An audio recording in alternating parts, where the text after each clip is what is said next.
Mobile घेतला का?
इकडे येस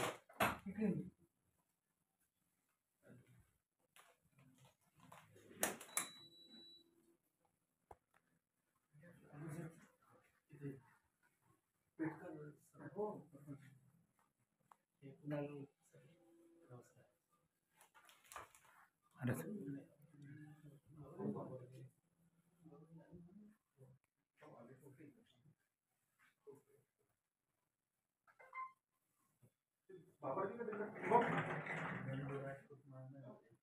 अच्छा बरोबर बरं सर ही पद्मश्री हो आणि हे ऑलिम्पिकचं न्यू वर्ल्ड रेकॉर्ड आणि हे लढाईचे बाबतीत मला त्याचे 76 सोळमध्ये मिळाले आणि हे पदकाचा राज्यामध्ये सगळं हे आपल्या भारताचं पहिलं पॅराऑलिम्पिक मेडल आहे जे 1972 जर्मनी हेडलबर्ग येथे स्विमिंग 50 मीटर फ्री स्टाईलमध्ये मिळवलं होतं, ज्याचं वर्ल्ड रेकॉर्ड अजून देखील तुटलेलं नाही. हे जे आहे खेलो इंडियाची कन्सेप्ट होती. माननीय पंतप्रधानांनी सांगितलं की आपले प्लेयर्स का नाही ऑलिम्पिकला मेडल जिंकत.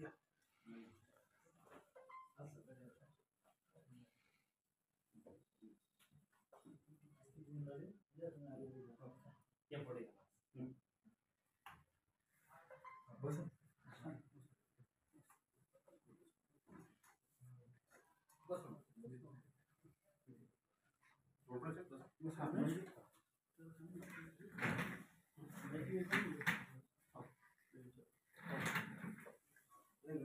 बस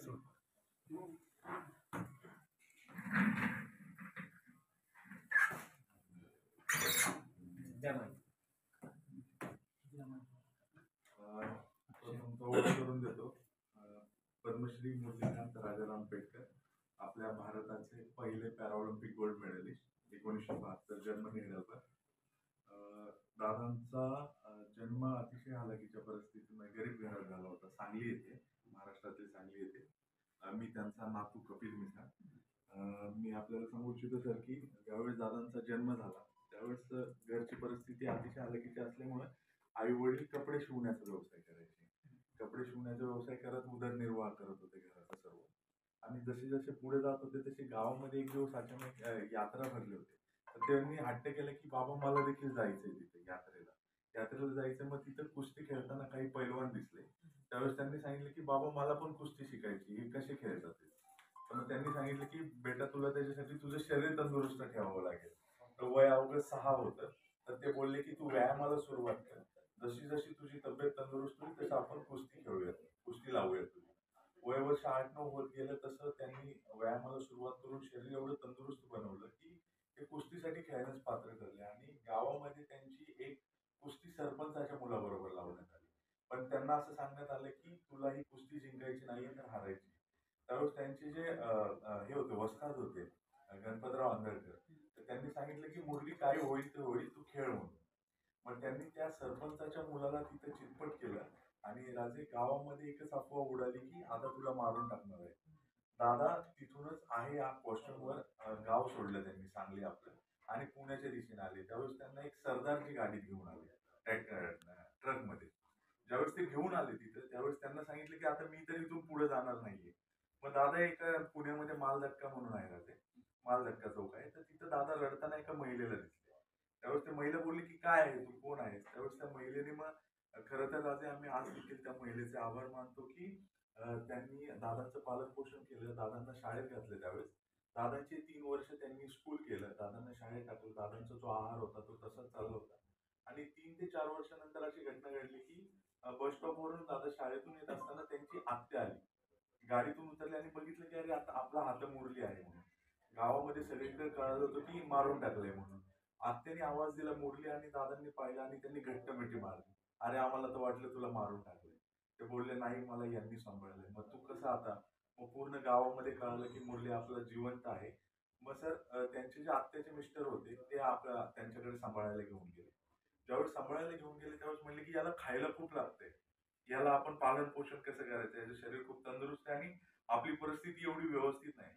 तर त्यावेळेस त्यांचे एक आत्याचे मिस्टरांचे मित्र होते. ते बोलले की तुम्ही याला एक आर्मी बटालियनची ऍड आली आहे भारतीय लष्कराची तर तिथं ट्राय करा. आणि सर आपल्याला त्यावेळेस फौजेची गरज होती. कारण आपण युद्धाच्या उंबरठ्यावर होतो. तो काळ होता 1962-63 चा काळ होता जवळपास. मग त्यावेळेस जसं दादांना आर्मीमध्ये ट्रायल करायला सांगितलं तर वयाच्या 11व्या वर्षी आर्मीमध्ये भरती झाले. आर्मी बटालियन बॉईजला वयाच्या 11व्या वर्षी. जसे भरती झाले तसे मग दादांची पहिली पोस्टिंग सिकंदराबाद येथे झाली. सिकंदराबाद येथे पोस्टिंग झाल्यानंतर तिथं काही आपले जे जवान होते भारतीय लष्कराचे ते हॉकी खेळताना दिसले. त्यावेळेस त्यांनी सांगितलं की मला देखील हॉकी खेळायचं. तर त्यांचे जे सीओ होते ते बोलले तू प्रॅक्टिस सुरू कर उद्यापासून. प्रॅक्टिस सुरू केली. हॉकीमध्ये देखील एवढे पारंगत झाले ते की त्यांच्या हातात एकदा बॉल आला की ते सोडत नसायचे. त्यांना छोटा ध्यानचंद म्हणून ओळखायचे त्यावेळेस. मग नंतर असं झालं की पुढे पुढे जशी वाटचाल होत गेली तसे राष्ट्रीय संघांचं निवड सिलेक्शनच्या ट्रायल झाल्या आणि एक महाराष्ट्राच्या मुलाला कमी वेटेज देण्यात आला आणि तिथं डावलण्यात आलं. का तर महाराष्ट्राचं आहे म्हणून. मग दादा त्याच वेळेस तिथे रडत बसले होते आणि मग त्यांचे जे सीओ होते ते आले बोलले क्यों ऐसा लड़की की तरह रो रहा है, क्या हो गया तुझे. तर त्यावेळेस त्यांनी सांगितलं की मुझे हॉकी में ले लिया नहीं गया. बोले तू एक खेल खेलेगा. दादा बोले मैं खेलूंगा. कौन सा खेल है सर. एक तो मुंह तोड़ के लेना नहीं तो सामने वाले का मुंह तोड़ना है. तर ते बोले सर कौन सा. तर बोलले बॉक्सिंग. मग ते बोलले कल सुबह से 6 बजे से तू प्रॅक्टिस व्हायला. मग राजे 6 वाजता तिथं दुसऱ्या दिवशी हजर झाल्यानंतर दादा बॉक्सिंग मध्ये देखील एवढे पारंगत झाले. बॉक्सिंग शिकता शिकता आर्मीच्या सिलेक्शन झाल्या, राज्यस्तरीय झाल्या, नॅशनल झाल्या आणि पहिल्यांदा त्यांचं आंतरराष्ट्रीयसाठी सिलेक्शन झालं 1962 साली. 1963 साली सिलेक्शन झालं आणि तो आपला जपानला संघ गेला. जपानमध्ये. आणि जपानमध्ये त्यावेळेस राष्ट्रकुल स्पर्धा म्हणजे आपल्या युथ गेमच्या होत्या. तर त्या कॉमनवेल्थ गेम होत्या. त्याचं आयोजन करण्यात आलं. आणि 1963-64च्या मधल्या काळानंतर जे तिथं थोडीशी युद्ध परिस्थिती होती. त्याच्यानंतर जसं जसं पुढे डावलं गेलं तसं 1964चा काळ उजळला त्या स्पर्धांसाठी. आणि 1964 साली आपल्या भारताचं पहिलं सिल्वर मेडल जिंकलं त्यांनी कॉमनवेल्थ मध्ये बॉक्सिंगसाठी जे जिंकलं 1964 साली. ते जिंकल्यानंतर आर्मी बटालियनचे त्यांचे सीओ इतके खुश होते की ते बोलले भारत का ये पहला है कॉमनवेल्थ का किसी ने सोचा नहीं था. बता तुझे पोस्टिंग कहाँ पे चाहिए. मग त्यावेळेस म्हणजे एक साहजिक एखाद्या सामान्य व्यक्तीने विचार केला असता की घरी गेलो नाहीये वर्षानुवर्ष तर घराजवळ पोस्टिंग घेऊ. पण त्यांनी सांगितलं राहते की मुझे कश्मीर देखना है. मुझे कश्मीर देखना है सांगितल्यानंतर ते अचंबित झाले आणि ते बोलले की आपण याला काश्मीरला पोस्टिंग देऊन टाकूया. आणि काश्मीरला पोस्टिंग दिल्यानंतर दादांची रेग्युलर ड्युटी सुरू असताना राहते बंकरमध्ये असताना अचानक शिट्ट्यांचा आवाज वाढू लागला. त्यांना वाटलं की ड्युटी शिफ्ट चेंजची टायमिंग आहे किंवा काहीतरी वेगळं असेल, चहाचा टायमिंग असेल. त्यामुळे ते थोडेसे बाहेर आले. जसे बाहेर आले तसे त्यांच्या या उजव्या डोळ्यातून एक गोळी आरपार गेली. उजव्या डोळ्यातून आणि पाकिस्तानने त्यावेळेस आपल्यावर हल्ला केला असं तिथं लगेच सायरनवर कळवलं होतं की पाकिस्तानने आपला हल्ला केलाय. तो कळोस्तोपर्यंत त्यांनी आपली पोझिशन घेतली, रायफल घेतली आणि समोरून जे पाकिस्तानी जे पाकडे होते ते आपल्यावर अटॅक करत खालच्या बाजूने येत होते. सियालकोट क्षेत्रातून. त्यावेळेस ते आपल्या हद्दीत होतं. आणि त्याच वेळेस दादांना पूर्ण शरीरामध्ये 9 गोळ्या. तरी देखील आपलं धैर्य न होता समोरच्या 4 पाकड्यांना यमसदनी धाडलं त्यांनी तिथे. आणि ज्यावेळेस त्यांना जास्त गोळ्यांचा वर्षाव झाला, डोक्याच्या इतराचे त्यांच्या हा जो भाग आहे इथून कवटी उडाली होती त्यांची.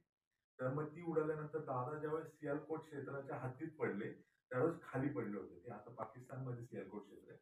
त्यावेळेस तिथे एक पाकडा सैनिक होता. तो बोललो किसी को जिंदा नहीं छोडना है. आणि तिथे 1 टन 1000 किलोचा रणगाडा होता. तो पूर्ण त्यांच्या अंगावरून घालण्यात आला. आणि मग तिथे दादा पूर्ण बेशुद्ध पडले, कोमामध्ये गेले. तिथून आपल्या जवानांनी त्यांना हस्तगत केल्यानंतर 23 महिने पूर्ण आयएनएचएस हॉस्पिटल मुंबई येथे कोमामध्ये होते. आणि अचानक त्यांचे जे सीओ होते, दादांची बोटं हलताना दिसली. तर त्यावेळी बोलले की अरे काहीतरी ट्रीटमेंट काहीतरी हालचाल आहे आपल्या 1965च्या युद्धातल्या जायबंदी झालेल्याची. तर त्यांचे जे जनरल आहेत ते आले तिथे इन्स्पेक्शनला. तेवढ्यात दादा कोमामध्ये असताना ते बेडशीट नीट करणारे बोलले की आपला जनरल येतो, श्वास स्वच्छता पाहिजे. पेटकरच्या हातातनं रक्त काय येते बघा. त्यांनी स्ट्रेचरवरचं बेडशीट ओढलं आणि दादा तसेच खाली पडले. जसे डोक्यावर पडले तसे दादांना होश आला. तसा होश आला तसे सर्वांना सांगितलं की जनरलला की बाबा होश आलेला आहे आपल्या 65च्या युद्धामधले सगळे वरिष्ठ अधिकारी बोलवा. पण दादांच्या समोर ज्यावेळी डोळे उघडल्यानंतर आर्मीचे आपल्या अधिकारी असताना त्यांना वाटलं की मी पाकिस्तानच्या कैद आहे. त्यावेळेस त्यांनी स्वतःच्या मनाला एक सांगितलं की आर्मीचा रूल आहे, एक को मारो और फिर मरो. मग त्यांनी ठरवलं की जो त्यांचा जो मेन साहेब आहे, तो जवळ आला तर मी त्याला मारून टाकणार. कारण बॉक्सर व्यक्तीला माहित होतं की गळ्याचा कोणता भाग पकडल्याने श्वास बंद होणार. जसं जसं जवळ आले तसं दादांनी पकडलं.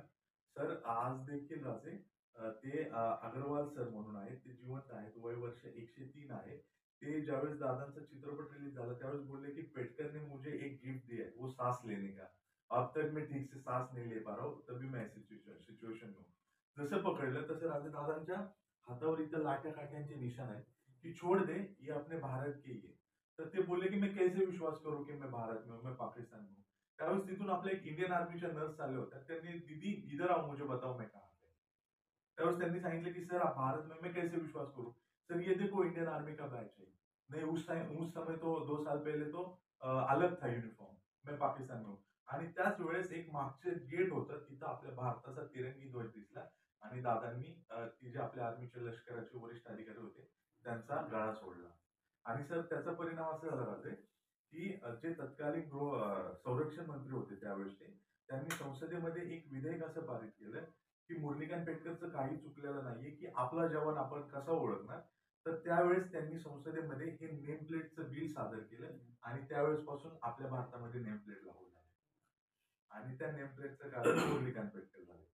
मग जसे जसे राजे पुढे येत होते आयुष्यात वाटचाल सुरू होती ती ते निराश झाले होते. मला अपंगत्व आलंय, मी आता काय करू जगून. मग त्यांनी हॉस्पिटलमध्ये नर्सला गोड बोलून 32 झोपेच्या गोळ्या गोळा केल्या. गोळा केल्या आणि ते बोलले की मुझे अब कुछ करना नहीं है. तर तिथे टोपाज म्हणून कॅरेक्टर आहे सर. ते आज अमेरिकेमध्ये सेटल आहेत टोपाज सर. तर त्याला बोलले की मुझे आज विस्की पीना है. ते बोले अरे आप तो ऐसा कुछ लेते नहीं आर्मी वाले. नहीं मैं बड़ा हो गया हूं ना, मेरा बर्थडे आज तो मुझे आज विस्की लेना है. आणि त्यांनी त्या विस्कीच्या बॉटल बरोबर त्या 32 गोळ्या खाल्ल्या. त्यांना युरिनचं कंट्रोल नव्हतं पण त्याचा सर इफेक्ट असा झाला की त्या गोळ्यांचा डोस जास्त झाल्याने ते विस्कीचा डोस जास्त झाल्याने उलट्या झाल्या आणि युरिनवर आपोआप कंट्रोल आला. मग त्यावेळेस त्यांनी ठरवलं की मला मरायचं नाही, मला काहीतरी करायचं. जसा 1965-67चा काळ आला पैसे मागितले मग ठीक आहे. सर झालं काय होतं राहते दादांची जी पेन्शन सुरू होती तर तिथं त्यावेळेस जो टोपाज होता तो मटका खेळायचा. तर तो बोलला की मला मटका खेळायचा मुरली बाबा, तर तुझा एक आवडता आकडा सांग. तर ते बोलले की माझ्या डोक्यात कशाला काय आणतोय, आता बोलले इक्का दुक्का तिक्की. इक्का दुक्का तिक्की सांगितलं आणि दादा मला त्या मटकेवाल्यांचं नाव आठवत नाही, ते famous आहे.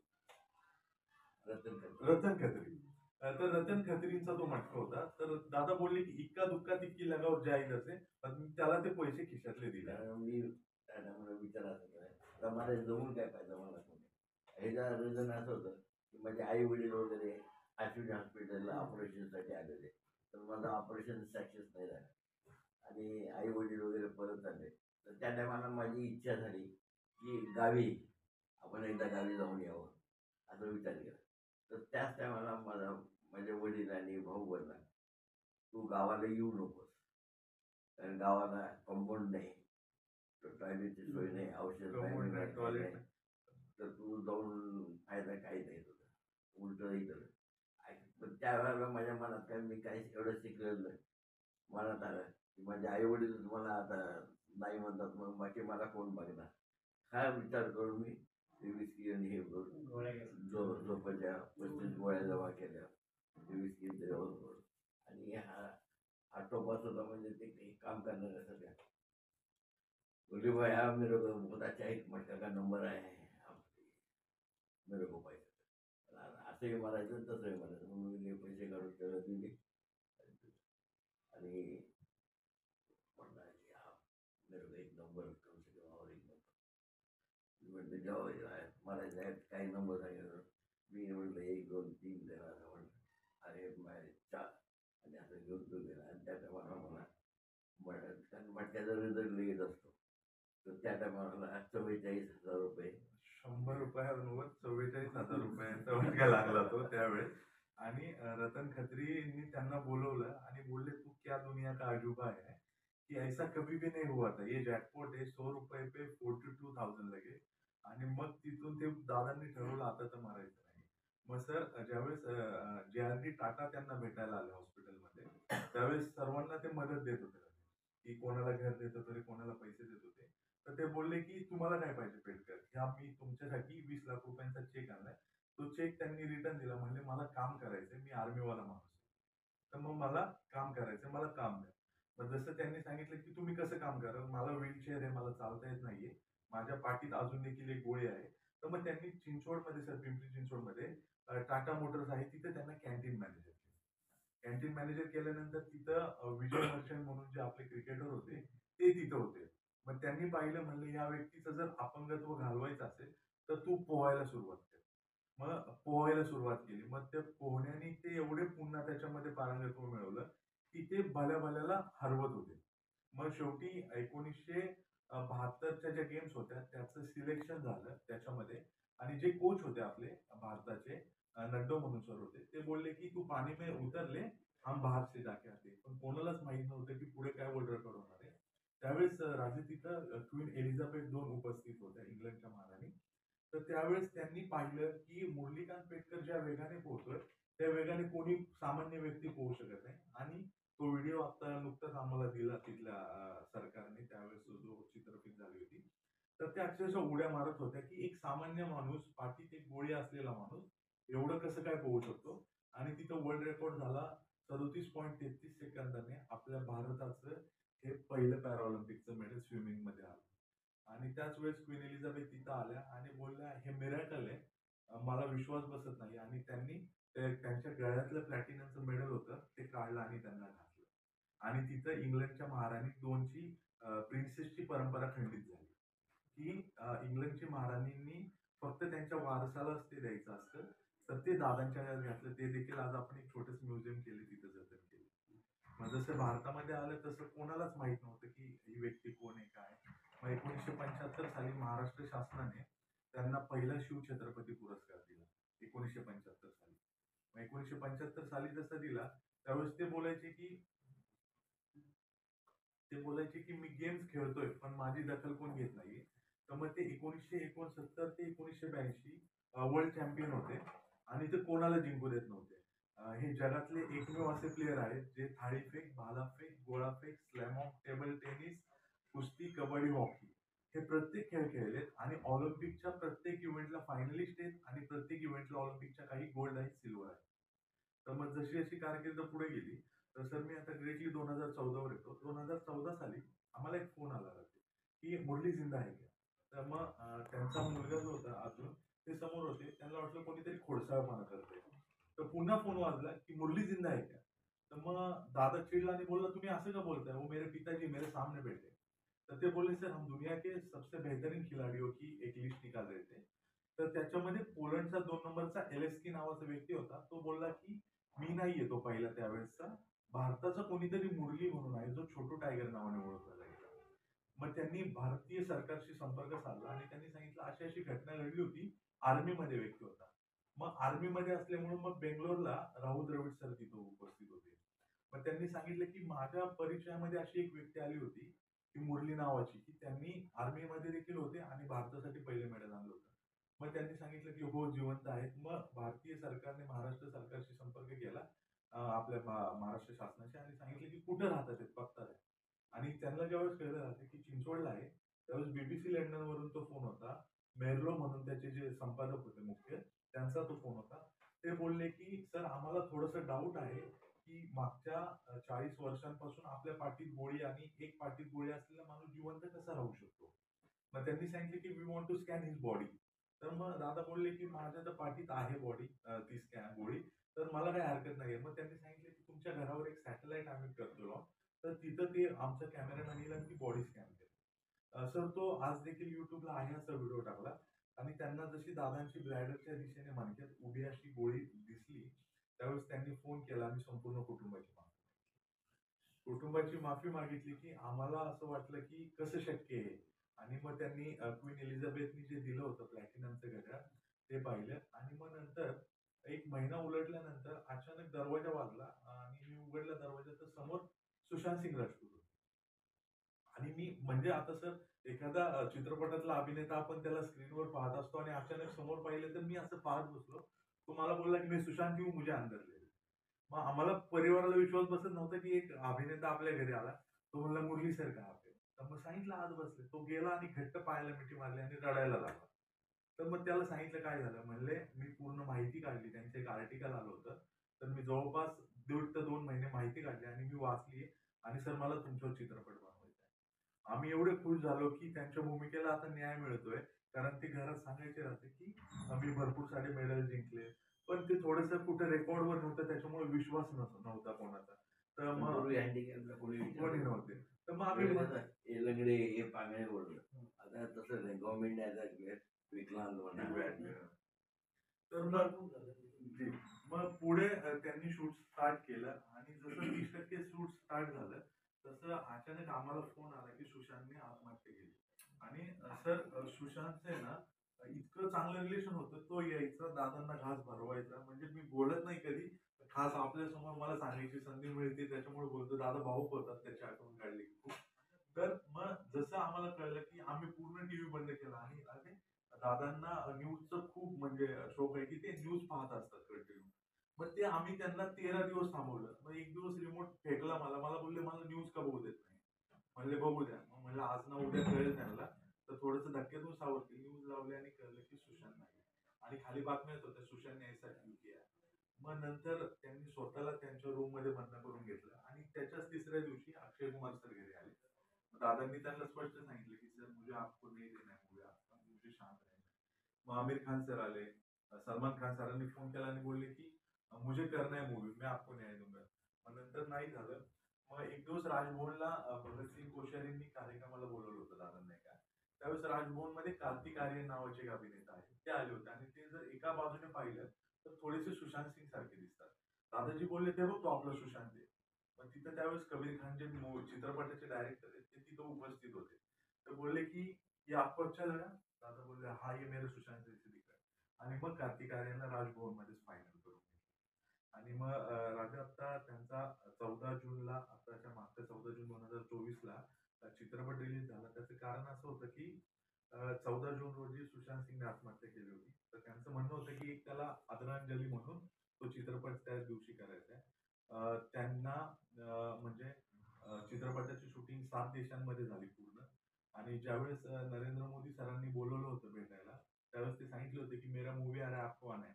आणि 14 जूनला रात्री आम्ही ज्यावेळेस दिल्लीमध्ये होतो, त्यावेळेस नरेंद्र मोदी सरांची एसपीजी होती बरोबर, त्यांचे पूर्ण त्यांचे प्रोटेक्शन गार्ड होते.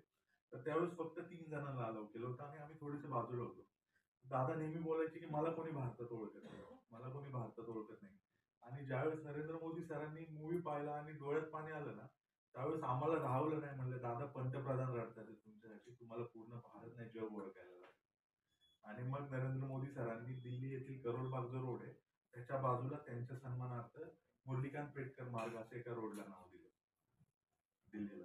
आणि मग पंतप्रधान संग्रहालय जे आहे नवीन उभा राहिलेलं, तिथं भारतामध्ये ज्या ज्या महत्वाच्या घटना घडल्या, जसे की 1972ला सिमला करार झाला आणि भारताचं पहिलं मेडल झालं, तर ते तिथं मोठ्या स्थानामध्ये लावण्यात आलेलं आहे. दादांचं तिथं एक फोटो आहे, तो लावण्यात आला.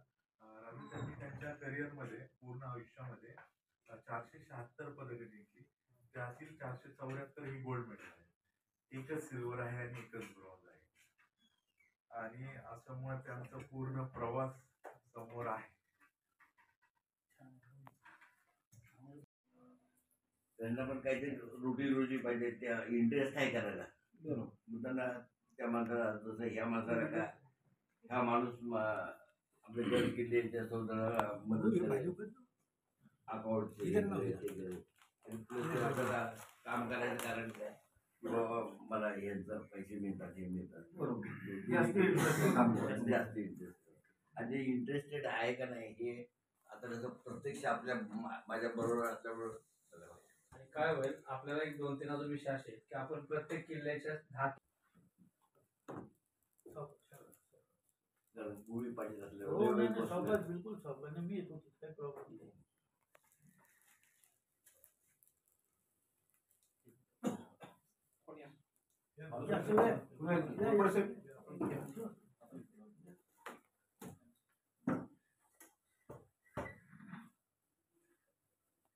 आनंद झाला.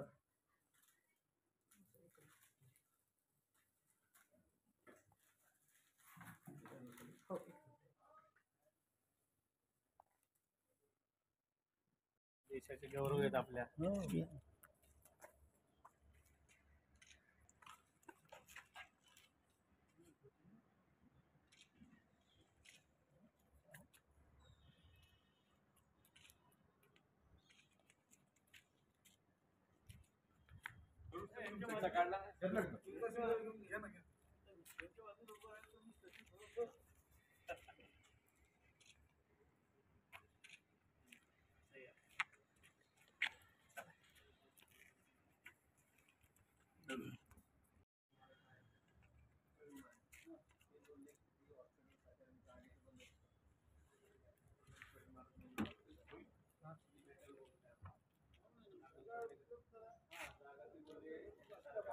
बांधकाम पण करून